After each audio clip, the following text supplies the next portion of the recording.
It's something that you've called the retail leader paradox. And it's really about leading through uncertainty when everyone around you just assumes that you're doing just fine. But in reality, maybe not so much. A lot of leaders are in position and they are still struggling with knowing exactly how they need to show up, how they need to actually provide information, because they're in such a leader or such a position of authority. When asked about something, they need to know the answer. They feel that they need to know exactly how to answer X, Y, and Z, but a lot of them are still struggling with that process because a lot of them don't even have the right person or right individual to actually go and talk to. There is no better way for you to learn as a leader than to be wrong in a certain situation. It's okay. It is going to happen. You're going to get something wrong. You're going to get a lot of things wrong. I've learned to be vulnerable as a leader when I necessarily didn't think I had that skill. And when you're vulnerable as a leader, you will find individuals who will be able to come into your corner and actually help you. You have to make the investment in yourself first. We get so reliant upon organizations to teach, coach, and train us, and we are expecting them to help us develop into the leader that we're supposed to. Not going to happen. Not going to happen.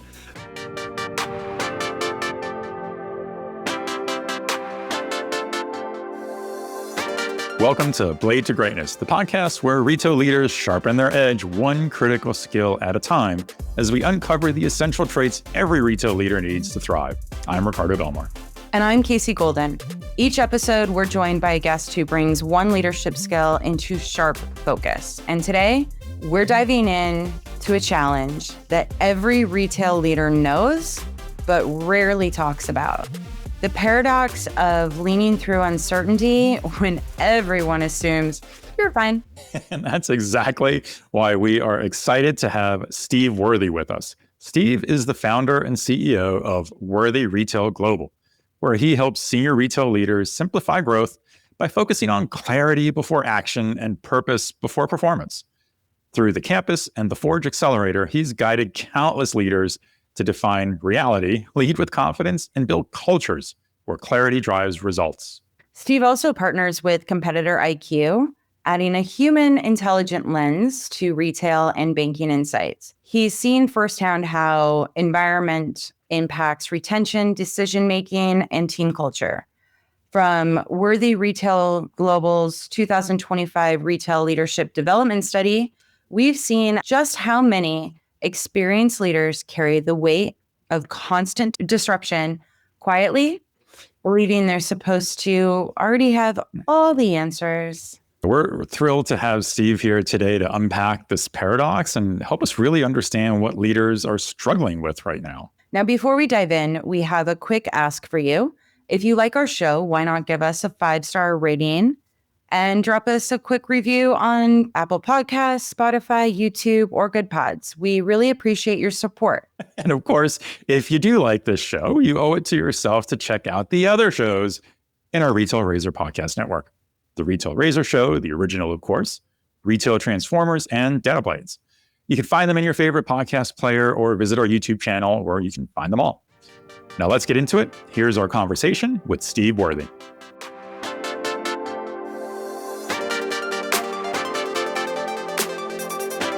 Steve, welcome to the Blade to Greatness podcast. I'm super excited to be here. I've been looking forward to this all week. Yeah, we've been so wanting to have you on the show for I don't know how long now, Steve, especially the Blade to Greatness podcast, just to talk about all the leadership challenges and skills every leadership master. If we think of an expert to bring on, we immediately gravitate to you. So this is a real thrill to have you here. Oh, man. Your energy. Oh, yeah.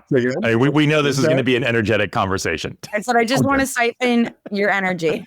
Oh, yeah. Oh, 100%. Well, Ricardo and I are, our podcast episode was, I mean, that was energy. We could have won another hour. Exactly. Exactly. So, I'm excited to be here. Awesome. So today's topic, I'm going to talk about something I think is really important for retail leaders to understand. It's something that you've called the retail leader paradox. And it's really about leading through uncertainty when everyone around you just assumes that you're doing just fine.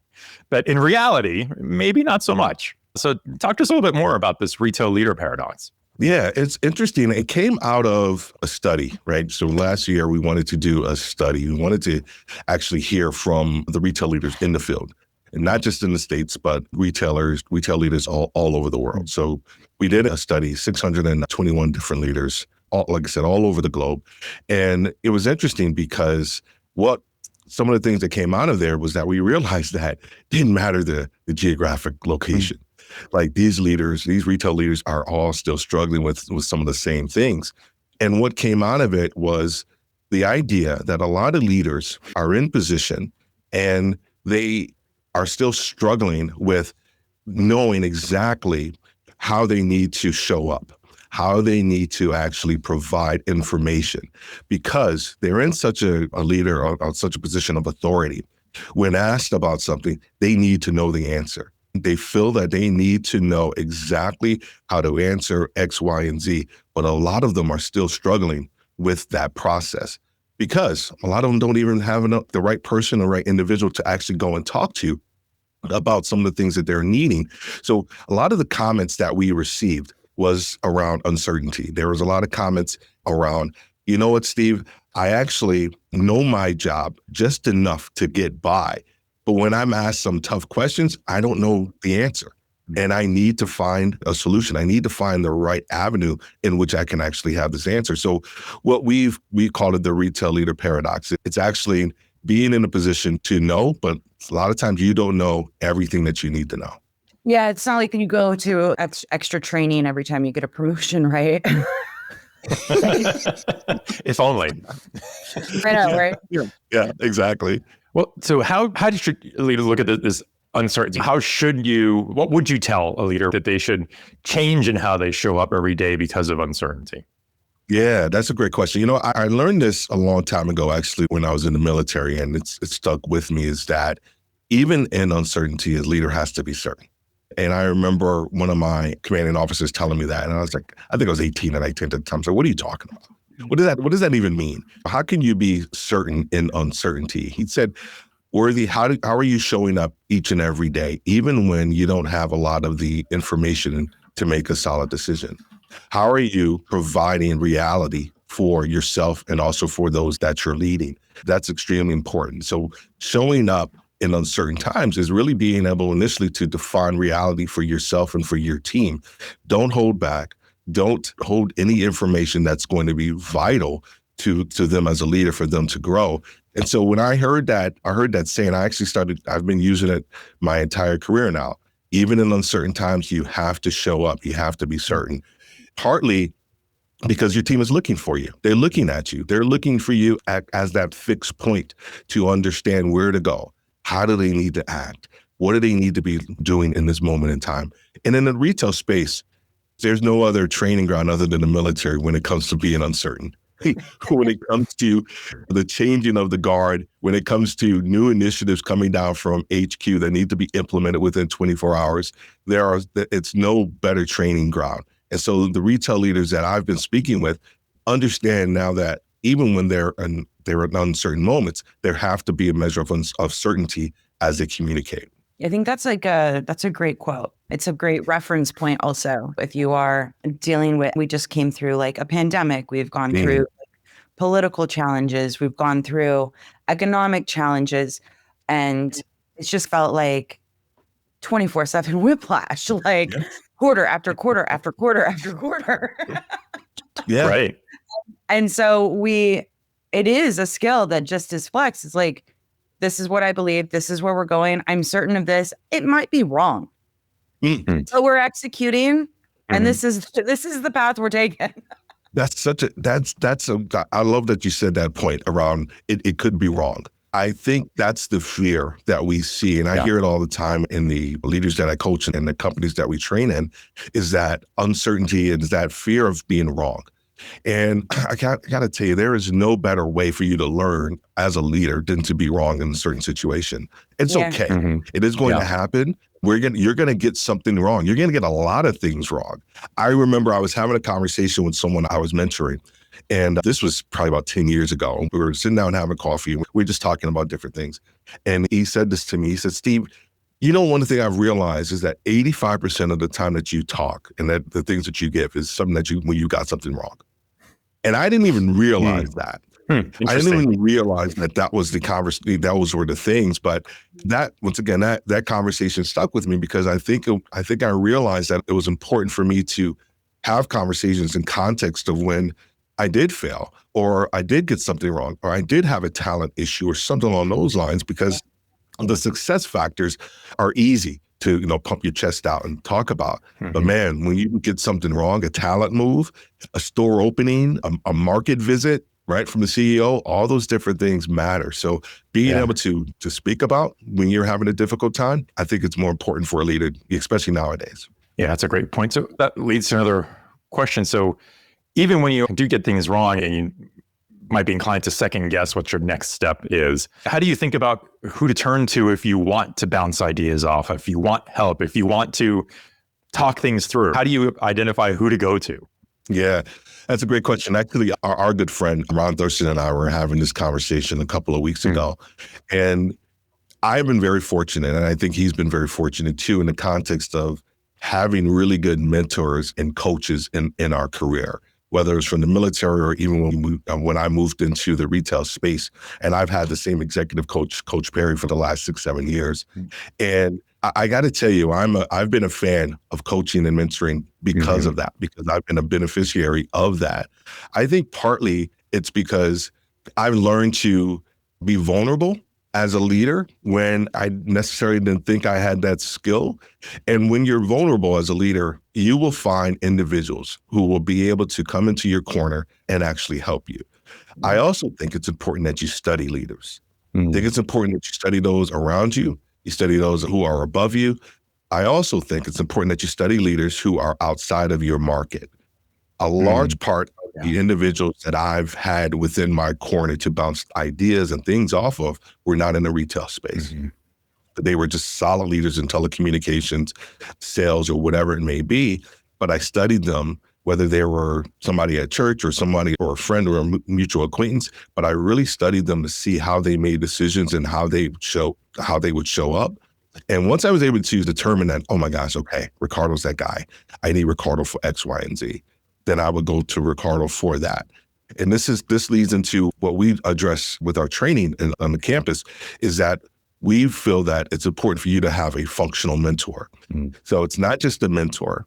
You need people who are very specific and geared towards operations, towards HR, towards diplomacy, right? Inside of an organization, there are so many different things that you need to know. How do you need to maneuver? Who do you need to have a conversation with? What does that conversation need to look like? So there needs to be intentionality when it comes to actually reaching out and having some of those functional mentors. So I think studying people and also being very vulnerable with understanding what you lack so that you can actually get the right person to help you out. Yeah, that is important. And I love the point about how sometimes you need to look outside, right? Your immediate, obviously outside your organization, outside your market, just to get that different perspective from someone from the outside looking in at where you are, where they may come up with something completely unexpected that you would never have thought of. 100%. It's like when you visit a store, right? Everybody would get amazed when you fly into town and you walk a store and they're like, you can see things that they couldn't see. And I was like, this, I'm not gifted. It's just the fact that you're in it. You're in the middle of it. Yeah, you're in the middle of it every day, so you don't see it. Right. So you're walking past it. I come in, I feel like I'm the superstar. They think I'm the superstar. That's not it. And I think it's the same thing holds true for mentors and for people around you. They can see a lot of things. Oh my gosh, my coach, before we even sit down to have a conversation, he's already telling me about myself because he can see things in me. He understands my patterns. He understands how I think and how I see things. He can immediately say, Steve, let's talk about this. And I'm like, how did you even know? Yeah. So it's so important to get people that are probably outside of your industry. Yeah. So one thing I feel like I'm hearing too from what you're describing, even in getting through uncertainty and having to show up and show certainty to help others, to lead others through that uncertainty. At what point is it okay to recognize that maybe you're not fine and you need to do something else? Oh, that's such a good question. My team, they would say, Steve, I hate when you say this, but they realized that it was true, is that you have to change before it's necessary.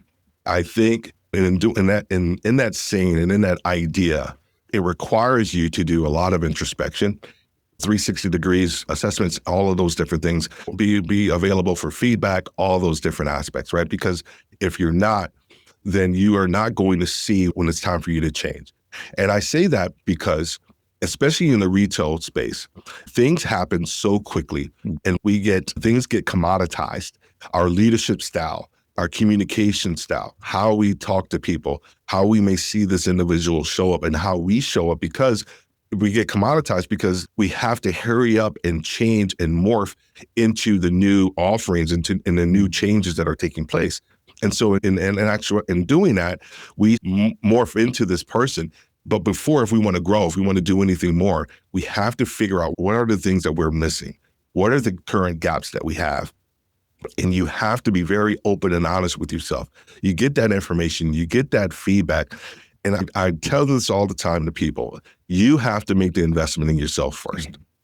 Yeah. We get so reliant upon organizations to teach, coach, and train us, and we are expecting them to help us develop into the leader that we're supposed to.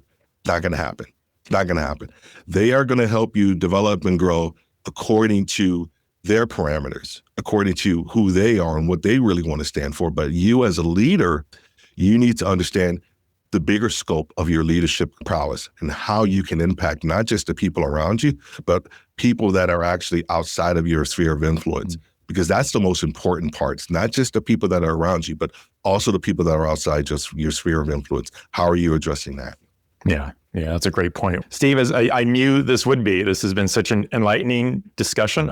Thank you so much for highlighting what I think is an incredibly important topic. I'm sure almost every retail leader is at some point dealing with this, maybe right now, and needs to overcome and master their ability to work through that uncertainty. Yeah, no, thanks for having me. I'm excited, man, for people to learn a little bit more about themselves so that they can move forward to where they need to be. I think it's always a nice thing to do some looking in come the end of the year. I think we can all take a beat for that one.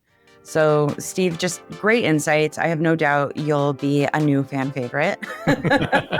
Thank you for sharing your energy and starting such a inspiring conversation. One that we should probably be having with ourselves and finding some mentors around us. Outstanding. Ricardo, I'd say that this episode is a wrap.